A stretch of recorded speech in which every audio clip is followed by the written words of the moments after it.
Je vous invite à la prière. Que les paroles de ma bouche et le murmure de nos cœurs soient acceptables devant toi, ô Seigneur, notre rocher et notre salut.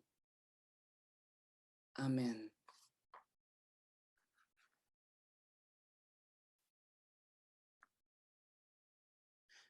La vie chrétienne n'est pas une destination, mais plutôt une série de déplacements vers plus de vérité, d'intégrité, de justice, de solidarité.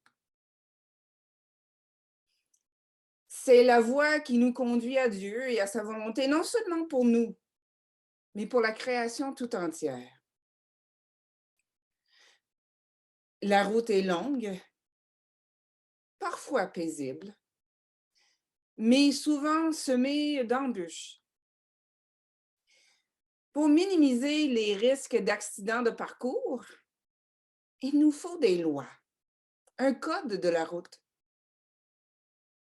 Tous les mouvements religieux en ont, et ces codes ont souvent des points en commun, comme la règle d'or, par exemple. La voie de Jésus de Nazareth et de ses disciples était balisée par les enseignements de la loi et des prophètes. Un code de la route qui se résume ainsi. Car toute la loi se résume en cette parole. Tu aimeras ton prochain comme toi-même. Jésus lui-même le dit. Lorsqu'on lui demande lequel des commandements est le plus grand, Jésus répond, tu aimeras le Seigneur ton Dieu de tout ton cœur, de toute ton âme et de toute ta pensée. C'est là le plus grand et le premier commandement. Un second est aussi important. Tu aimeras ton prochain comme toi-même. De ces deux commandements dépendent toute la loi et les prophètes. Ailleurs, Jésus dit aussi, faites pour les autres tout ce que vous voulez qu'ils fassent pour vous. C'est là ce qu'enseignent les livres de la loi de Moïse et des prophètes. Aimer Dieu, c'est aimer son prochain. C'est faire aux autres ce que l'on voudrait qu'on nous fasse. Remarquez bien, Jésus ne dit pas ce que les gens font pour vous, faites-le pour eux. Aimez les gens qui vous aiment, offrez l'hospitalité aux gens qui vous accueillent, soyez généreux envers les gens qui sont généreux envers vous. La loi de Dieu nous impose une conduite qui dépasse les limites d'un minimum de politesse réciproque. Voilà un détail important. Les lois peuvent fixer des consignes et des balises à respecter afin de minimiser les excès des accidents et les débordements. Et notre liberté là-dedans. La liberté, est-ce choisir de se conduire comme on veut? La loi fixe des minimums à respecter. On peut en débattre, du moins dans les sociétés démocratiques comme la nôtre. Ici, il existe des processus qui permettent de modifier des lois selon les circonstances. Ici, nous sommes libres de manifester, d'exprimer publiquement des opinions contraires. Ce n'est pas le cas dans tous les pays. Nous le savons. Nous sommes aussi libres d'aller au-delà des prescriptions minimales requises. Il me semble que c'est ce à quoi Jésus nous appelle aujourd'hui. Aimer les gens qui nous aiment, c'est bien. Prêter ou donner pour ce que nous pouvons avoir en échange, c'est pas nécessairement malhonnête ou méchant. Ça peut même être une bonne affaire. Mais Jésus nous appelle, nous qui l'écoutons, c'est-à-dire tous ceux et celles qui veulent suivre sa voie, à aller au-delà de ce qui serait une bonne affaire, un bon deal, pour le dire en bon québécois. Nous le savons, n'est-ce pas? Pour avancer vers plus de justice, plus d'équité, plus de solidarité, plus de vie pour nous et pour la création toute entière, il faut faire plus que le minimum. Il nous faut une transformation radicale de nos rapports les uns les unes avec les autres. Pour nous, les plus avantagés, il faut même aller jusqu'à nous laisser déposséder de certains biens, de certains privilèges acquis. N'est-ce pas une façon de comprendre ce à qui te demande, donne? Nous qui avons beaucoup, acceptons-nous d'avoir moins pour que d'autres puissent mieux vivre? Mais aimez vos ennemis. Wow! Stop! Faire plus que le strict minimum? D'accord. Mais aimer quelqu'un qui me fait violence, qui cherche à me détruire, à m'anéantir, bénir les gens qui me maudissent, dire du bien de ceux et celles qui me calomnient, quand quelqu'un me frappe, lui tendre l'autre joue, quand quelqu'un me prend mon bien, je dois lui offrir plus encore et le bénir en plus. Si en entendant ces paroles de Jésus, vous avez envie de quitter la salle Zoom, je vous comprends. On a trop longtemps servi ces versets à toutes les sauces, souvent pour justifier l'injustifiable.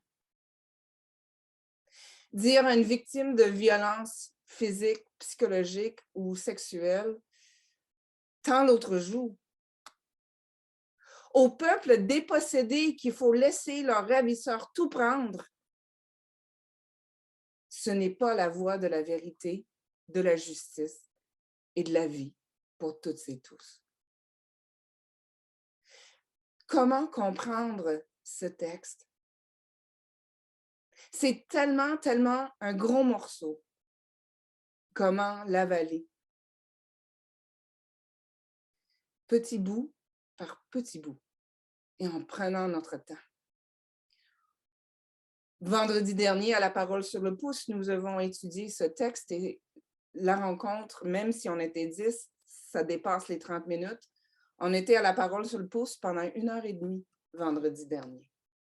Alors, on le digère petit bout par petit bout en prenant notre temps. Alors, premièrement, permettez-moi de répéter quelque chose que j'ai dit il y a 2 semaines. Ici, aimer ne signifie pas ressentir de l'affection, de la sympathie pour quelqu'un. Richard l'a bien exprimé dans l'infolette de lundi dernier. Dans l'univers biblique, le cœur n'est pas le centre de nos émotions, mais celui de nos décisions. Aimer, c'est une décision, un choix. Aimer, c'est choisir. C'est choisir la confiance. La confiance en Dieu d'abord. Aimer mes ennemis, c'est au-dessus de mes forces.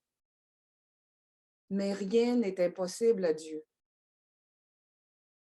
Dieu peut m'amener à choisir la vie, la voie de la vérité, de la justice, de la vie, pour moi et pour les autres.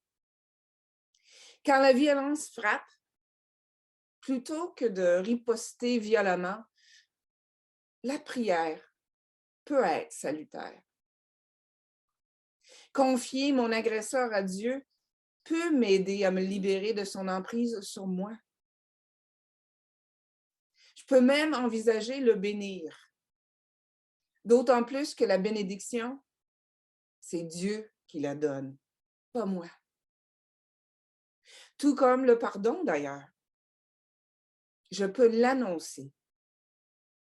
Mais ce n'est pas moi qui donne le pardon. C'est Dieu qui le donne par sa grâce. Dieu nous pardonne tous nos écarts de conduite. Nous sommes libres, non pas pour recommencer comme avant, non pas pour faire à notre tête, peu importe les conséquences pour nous et pour les autres. Nous sommes libres de nous repentir, de changer de direction, de repartir sur d'autres bases afin d'embarquer sur la voie de la vérité et de la vie pour toutes et tous. Et là, je me demande, est-ce que tendre l'autre joue peut signifier autre chose qu'une invitation à endurer le cycle infini et infernal de la violence? Est-ce que cela pourrait aussi être une invitation à choisir la non-violence? Un baiser sur l'autre joue plutôt qu'une taloche? Et si on allait plus loin dans cette direction? Pourrait-on voir, par exemple, l'invitation à ne pas refuser cette tunique comme l'occasion, de part et d'autre, de se passer de quelque chose qui ne répond pas à un besoin réel? Je ne dis pas que c'est ce que Luc entendait, pas nécessairement, mais c'est une piste qui serait intéressante à explorer, me semble. Il ne faut pas être naïf. Embarquer dans cette voie n'est pas sans risque. Cela me fait penser à la justice réparatrice. Ces processus de rencontre entre victimes et agresseurs qui ont pour but de libérer les deux parties du cycle de la violence. Ces rencontres sont bien balisées et bien préparées longtemps à l'avance. Cela ne s'improvise pas. Et cela suppose que les deux parties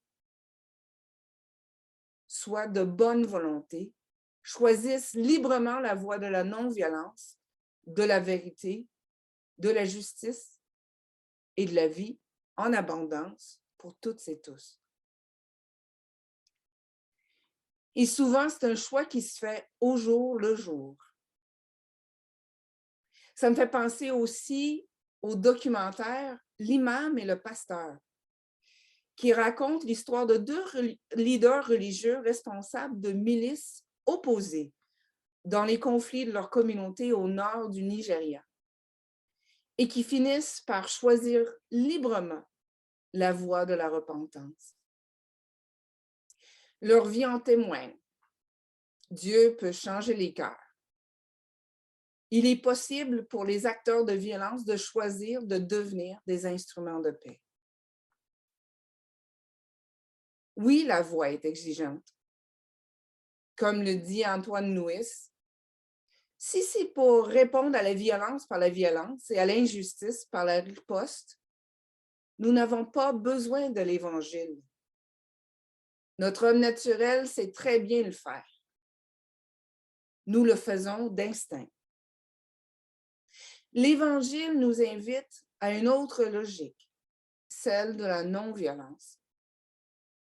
Cette non-violence s'enracine dans la révélation inouïe d'un Dieu qui a préféré mourir pour ses ennemis plutôt que les écraser. Et rendons grâce à Dieu, mes frères, mes sœurs, car ce choix que Jésus a fait n'est pas au-dessus de nos forces.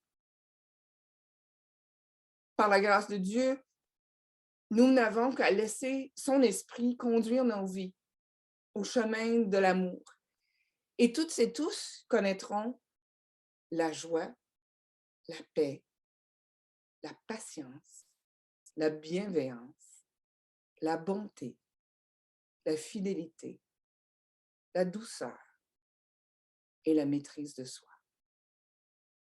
Ainsi soit-il. Amen.